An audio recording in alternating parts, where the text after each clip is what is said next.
All right. For those of you who don't know me, my name is Paul Phister. I'm a new member of the Consortium. I've only been doing it for 3 years now. My expertise is in C2 space operations. I've been doing it for about 50 years now, so that's kind of interesting. What I want to do is I want to talk about how you do command and control of a modern day space elevator, and I'm using planetary defense as an example of what we do. Um, you need to know what is command and control. It's basically the responsibility for effectively using available resources,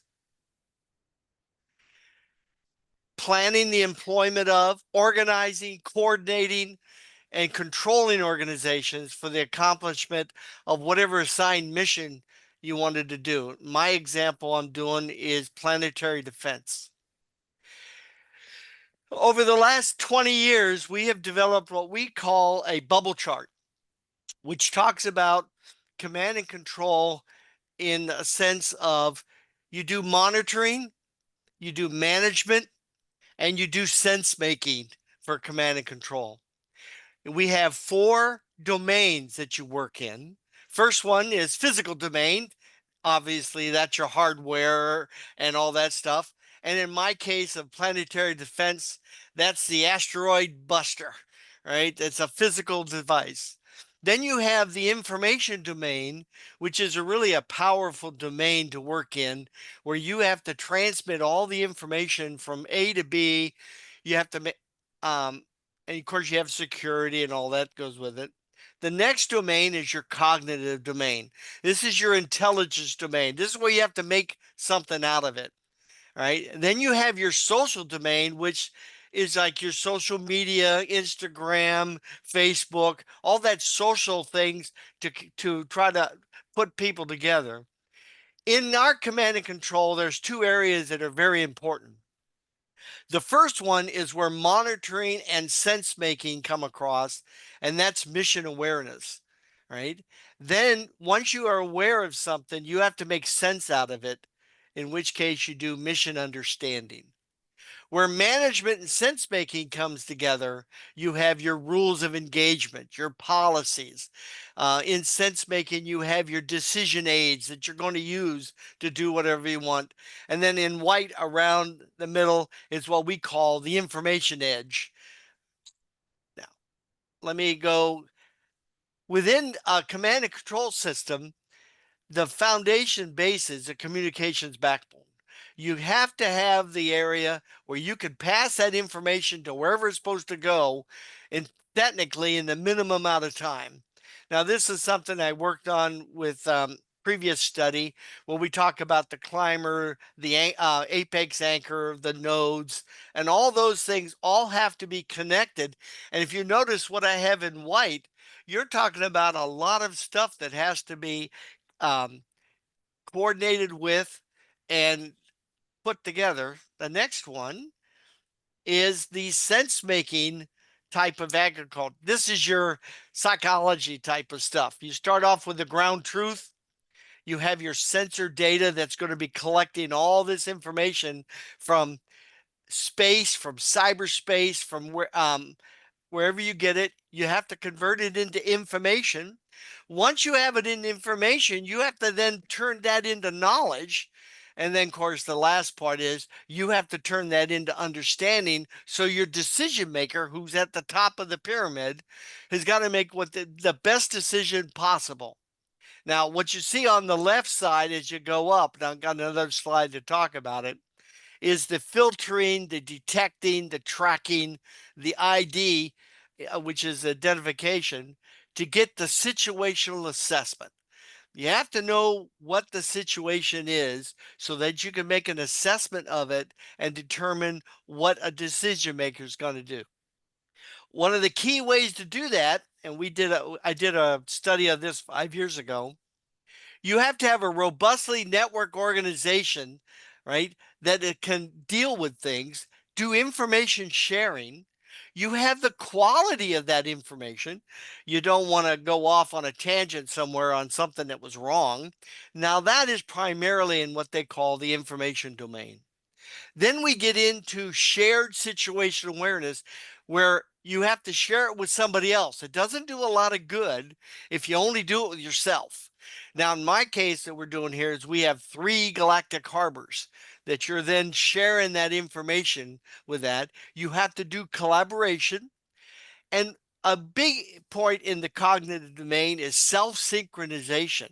You don't wait until you get orders all the time. You have to synchronize, and you can do it where you self it yourself. And then, of course, in the physical domain, the ultimate goal is mission effectiveness. Did I hit that asteroid that was going to hit the Earth? Did I destroy it far enough out that it's no longer an issue on planetary defense? That is the mission effectiveness. And of course, naturally, you'd always want it to be 100%. One of the key things within command and control, especially when you talk about massive amounts of information, is what we call the fusion. And fusion is 5 levels. You have the feature assessments, in this case, an asteroid, parts of asteroids, object assessment, you have to figure out what it is, situational assessment, what is the threat assessment? Now, is it going to hit the Earth, or is it just going to pass us by? And the last one is characterization and process refinement. You have to refine your data as you go to be able to say, did something change and I have to now worry about it? Did that asteroid hit somebody else, and now the deflection of that asteroid is now going to come and hit the Earth? By the way, this is a whole area of technology. I've worked this for about 20 years that gets into a lot of way of massaging data and targets and stuff. So a planetary defense cycle, this is an old classic thing that we used to use for targeting, but it's very applicable for planetary defense. We start out with the anticipate. The universe is a very big place. You can't look at all of the universe. So you have to anticipate where you think the biggest threat's going to be. For example, we kind of know where the asteroid belt is, so maybe that's an area we want to monitor more than. So that's your anticipation. A lot of analysis and assessment goes into that. Now, once you do something, you have to find it, right? We're talking about an asteroid. So I'm going to find this asteroid. I'm now going to fix it. I'm going to find out, is that moving toward us or going somewhere else? And that's your tracking, right? Do I have to worry about this? I mean, if it's going to the sun, I'll track it, but I won't have to worry about it. But now, if that thing is coming toward the Earth and I have to worry about it, now I get into the target mode. I want to look at that and monitor the path and everything. And then at some point, I want to engage that target. Now, when I say engage that target, and we just did a study, and Pete Swan and company, we looked at putting an asteroid buster on the apex anchor. And we can have a low one, a medium one, or a heavy one up there, right? And now, instead of trying to launch it from the Earth, which they did on the program called DART, launch it from an airplane that has to launch out, I'm going at the apex anchor, and I'm already traveling a very higher speed. I am 62,000 miles away from the Earth, so I'm closer. I can engage that target from any one of the 3 galactic harbors. And now, once I shoot it, and hopefully I hit it, I have to assess that. In other words, was I successful? Did I break that asteroid enough that it's not going to hit the Earth? And this cycle just goes around and around, and you do anything, anytime, anywhere. And now it's air, space, cyber. It's whatever you need for the sensors to detect what you want to do. And this, what I'm showing you here, you can almost call the command and control cycle as you do it and hit an asteroid.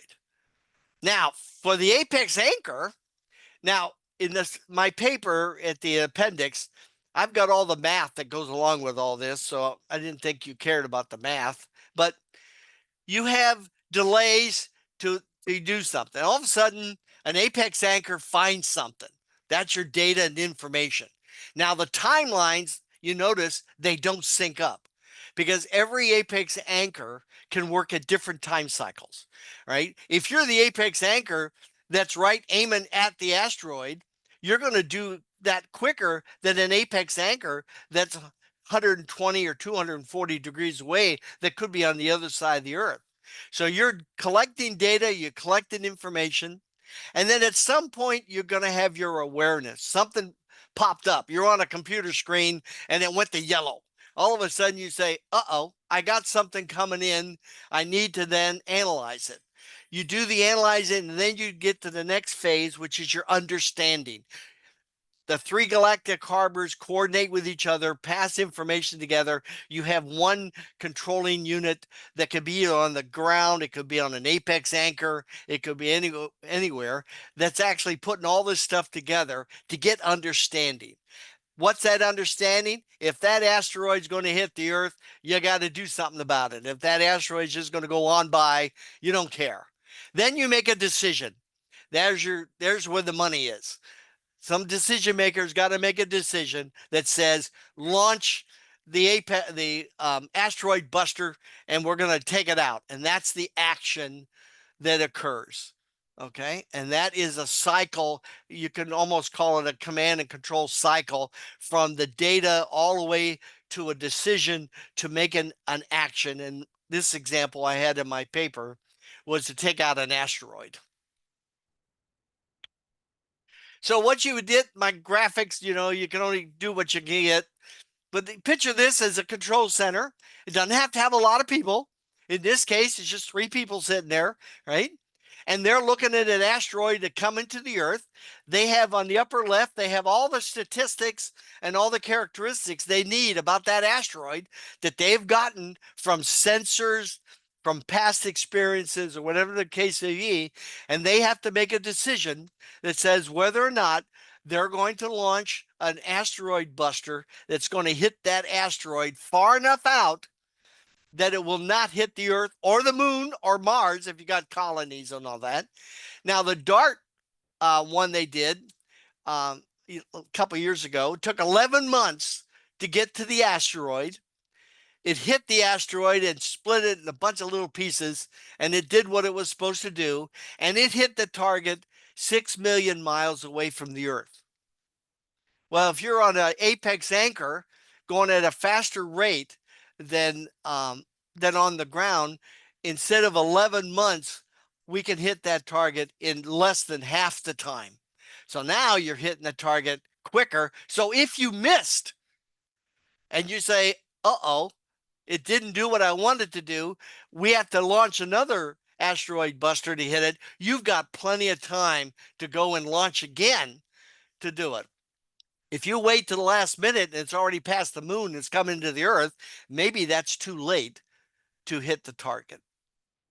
Yeah, let me just expand a little bit on what Paul did. He did a superb job talking command and control, but nobody in the audience knows why, Paul. You didn't say why. It turns out that we have a tremendous visibility up there at 100,000 kilometers, and there's a threat to the world that people don't talk about, which is asteroids out of the sun. The big thing that blew all the windows out in Russia, what, 5 years ago? That was not seen. Okay, it just blew the windows out. Nobody had any warning. And just in 2002, I quoted in my recent paper that we had a satellite or an asteroid recognized 4 days after it passed the Earth. It went past the Earth, going away from us, and then we identified it. These are called out of the sun because they go around the sun and then come straight and they're going to hit the Earth. And it happens probably every 2, 3 years. Now most of them just burn up, but they come out of the sun and you do not see them.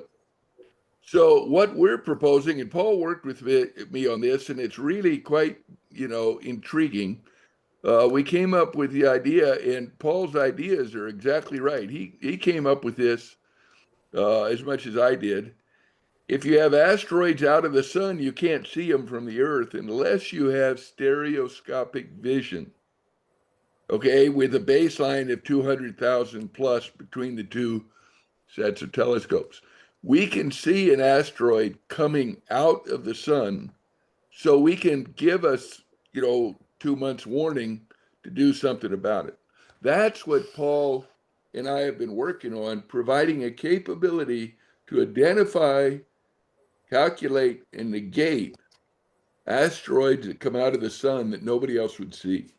And Paul has the command and control all down pat. We can set that up and do that at the apex anchor. So thanks, Paul. Somebody else has a question? Yeah, Jim? Oh. yeah. In addition to being able to send your killer satellite faster, the time between deciding to go for it and launch is less than 8 hours. If you got you have three galactic harbors. Now, Earth, I don't know who's going to have a thing sitting on a launch pad to beat that time. So you're going to have a quicker response time as well as a shorter transit to kill time. That is correct. And the other advantage is I can reconfigure an asteroid buster at the apex anchor using robotics to go either for a small asteroid up to a large one, and I Right. don't have to go on the ground and restructure everything to do Right. a launch. Because if I made it real big, I may not have an airplane or a rocket big enough to handle the load when I could do it from that. And the key here, one of the key things is, and you mentioned it earlier in my paper, I have the time share, is the fact that with three galactic harbors, right, I can reduce response time by almost 8 hours every time I have a galactic harbor, right? Because of the structure and where they meet. And yeah, and I can be anywhere and I can launch it, and I can launch it from whatever I have to. And guess what? I can launch it from two galactic harbors. If I want to really go out there and hit a big asteroid, I can now have two galactic harbors or all three galactic harbors all launching an asteroid buster toward this asteroid. Now, naturally, they'll all get there maybe at different times, but it's almost like a 1, 2, 3 punch that you hit Right. with an asteroid. Yep. John Eric? As you can see, have you seen this film? Armageddon. There you go. Yeah, that's true. They have a problem. They also have solutions with almost failed. Yeah, well, I'm not going to send people up there to blow up one of those suckers, but But the yeah. problem is really you don't know how big the asteroid is. First, the question is the asteroid is big enough. You don't have the capacity to break it in itself, and even if you use a nuke, it will not be enough. And the second problem is that what is if the asteroid hits the moon, and the moon changes its orbit and breaks into Earth. Well, I never said this is the ultimate solution. If the moon's coming at you, you're right. You're kind of screwed. But It turns out I've been working with the guys for a long time, and a good friend of mine ran the NASA office for it. I love those guys. I've been to conferences, and they're brilliant, and they're doing all kinds of good stuff. They have two basic little conflicts with my desires. The first is they're mostly astrophysicists and astronomers, and their timeline is, a billion years. No, that's a little exaggeration, but I asked them what they had for breakfast a week ago, and well, how many billion years was that? So the NASA and the global aspect of asteroid busters are planning on having 4 to 5 to 10 years to affect something. That's the strategy. And it's very valid. I'm not criticizing. I'm saying that's the strategy they have today because they have such good surveillance on the big stuff. And they're kind of, for your information, there's supposed to be an asteroid that's going to hit the moon, and I think it's in 3 months, maybe it's next week, I don't know, something like that. And it's going to hit the moon. Oh, it's a 3% probability. But the real kicker is they do superb work. But we have this one little flaw. They don't have a rapid response capability. They'd have to design and build an asteroid buster. Then they'd have to design and build a space rocket to adapt to the spacecraft. And then they'd have to schedule the launch, et cetera, et cetera, et cetera.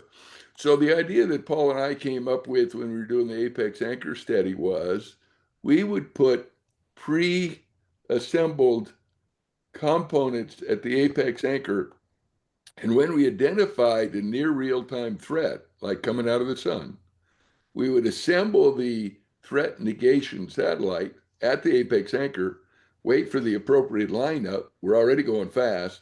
Fire it at the incoming asteroid, and then use a rocket to negotiate and make sure you got the right trajectory.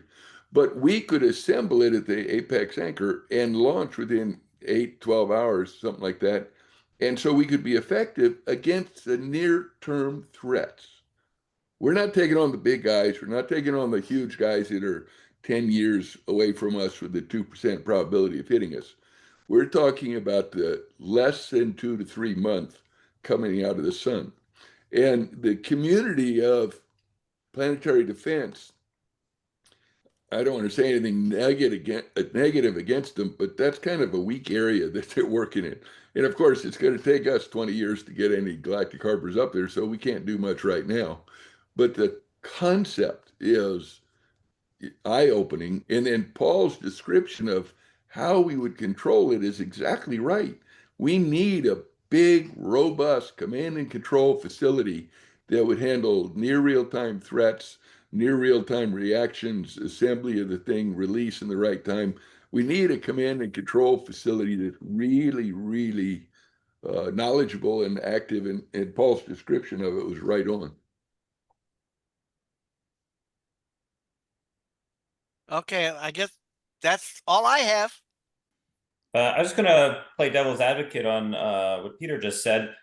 So if I was, wanted to do planetary defense, why would I wait to build 3 space elevators to be able to put hardware on them rather than launching something right now that I store in geo maybe, or in some higher orbit, and I could design and launch that right away without having to build these mega projects? I don't really know the answer why they're not doing that. My personal opinion is they see no threat. Their threats are Earth busters or city busters or planet, stuff like that. And the incoming out of the sun asteroids are not really high on their priority. So they're not going to build a rocket with the flexibility to put something in high orbit and wait up at geo to launch it, relight the rockets and do that. That's not in their game plan. Unless, of course, they've changed in the last 6, 7 months, something like that. But it's just not there, Blaze. They are looking for the, Earth busters or city busters or something like that. And those are all big, and they've probably tracked 90% of those now, so they have a pretty good feel for all that. They really are doing a marvelous job of understanding the big threats. They really, really have a global situation. Here's a little humor just to end this discussion. A gentleman down in Australia found an asteroid. He calculated it late at night, all these amateurs, and it said it was going to hit the Earth in 5 days. And he called his friends and everything else, and it turned out it was a bad day for the Earth in the sense that there were clouds everywhere. So nobody else recognized this new threat. And so he waited 24 hours and he looked at it in his telescope. Sure enough, man, his calculations say it's going to hit the Earth, bad juju. So he's calling everybody, and the realization came there was no 911 to call. There was no single location in the globe to call and say, we've got an incoming asteroid. So they called, all his friends started doing it, and they called everybody, and nobody had any idea what to do with an incoming asteroid. There was no organization, no 911. By the way, since then, NASA has stood up and said, call us. So, something came out of this. So NASA will take the 911 call about asteroids coming in.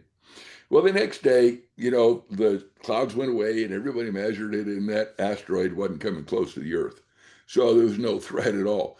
But the point was, there was no 911. Nobody had a clue who to call. So they fixed that now. They now know that if somebody calculates something and there's a threat on Earth, call 911 NASA.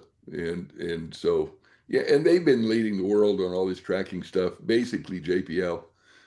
Guys at JPL are doing all that stuff. Of course, they're having help from all the astronomical measuring devices, radar, microwave, optical, the whole thing, all around the world. All the big astronomy people work with these NASA and other international planetary defense organizations. They really are doing a good job for the big stuff.